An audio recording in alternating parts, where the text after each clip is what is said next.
রাতে খালি গায়ে ঘুমালে দুইটি বিপদ আপনার জীবনে চলে আসবে। অবশ্যই আপনি দুইটি বিপদের ভিতরে পড়ে যাবেন। আমরা অনেকেই আছি রাতের বেলা যখন গরম বেশি লাগে তখন আমরা খালি গায়ে ঘুমাই। নবীজি সাল্লাল্লাহু আলাইহি সাল্লাম কখনো খালি গায়ে ঘুমাতেন না। নবীজি সাল্লাল্লাহু আলাইহি সাল্লাম এই খালি গায়ে ঘুমাতে নিষেধ করে দিয়েছেন। আমাদের নবী তার উম্মতের জন্য A to Z যা কিছু লাগবে সব শিক্ষা দিয়ে গেছেন। সালমান ফারসি রাদিয়াল্লাহু তাআলা আনহু বলেন, আমাদের নবী আমাদেরকে একেবারে বাবা যেভাবে সন্তানদেরকে শিক্ষা দেয় এইভাবে আমাদেরকে শিক্ষা দিয়েছেন। আপনি কিভাবে টয়লেটের ভিতরে ঢুকে পরিষ্কার পরিচ্ছন্নতা অর্জন করবেন সেটাও নবীজি সাল্লাল্লাহু আলাইহি সাল্লাম শিক্ষা দিয়েছেন, এবং আপনি কাবা ঘরের ভিতরে কিভাবে নামাজ পড়বেন সেটাও নবীজি শিক্ষা দিয়েছেন। সুতরাং আমাদের নবী হচ্ছেন আমাদের রুহানি পিতা। পিতা যেভাবে সন্তানদেরকে শিক্ষা দেন, আমাদেরকে নবীজি সাল্লাল্লাহু আলাইহি সাল্লাম এভাবে শিক্ষা দিয়েছেন কিভাবে তার উম্মত জান্নাত পর্যন্ত চলে যাবে। সুতরাং রাতের বেলা খালি গায়ে ঘুমাবেন না। রাতের বেলা যদি আপনি খালি গায়ে ঘুমান, এক নাম্বার বিপদ হচ্ছে ফেরেশতারা আপনার জন্য বদদোয়া করবে। কেননা ফেরেশতারা কিন্তু লজ্জাশীল অনেক বেশি। ফেরেশতারা আপনার পাশে কিন্তু সব সময় থাকে। প্রতিনিয়ত 20 জন ফেরেশতা আমাদেরকে প্রটেক্ট করছে, হেফাজত করছে প্রতিনিয়ত।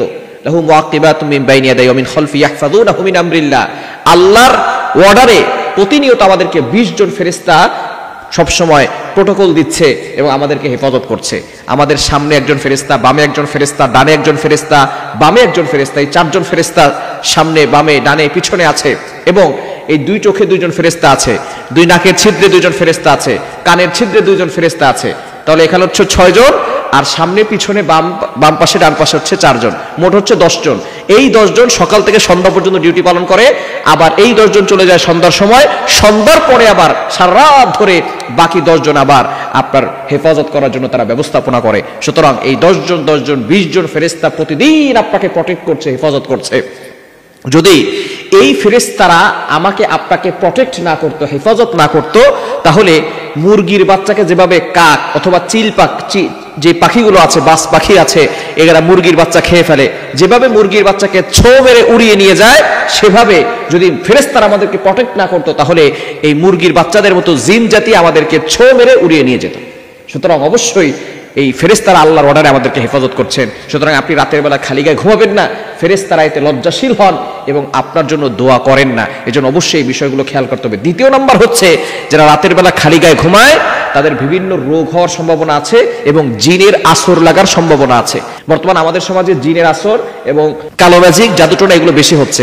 রাতের বেলা খালি গায়ে ঘুমালে, আবার অনেক পুরুষ আছে দেখবেন রাতের বেলা সে এমনি সকালবেলায় বের হচ্ছে খালি গায়ে, মানুষ তার শরীর দেখছে, এটা দেখলে কিন্তু বদনজরের সম্ভাবনা আছে এবং জাদুটোনা এবং জিনের আসর লাগার সম্ভাবনা আছে। মনে রাখবেন, বদনজর একজন সুস্থ মানুষকে অসুস্থ করে ফেলে।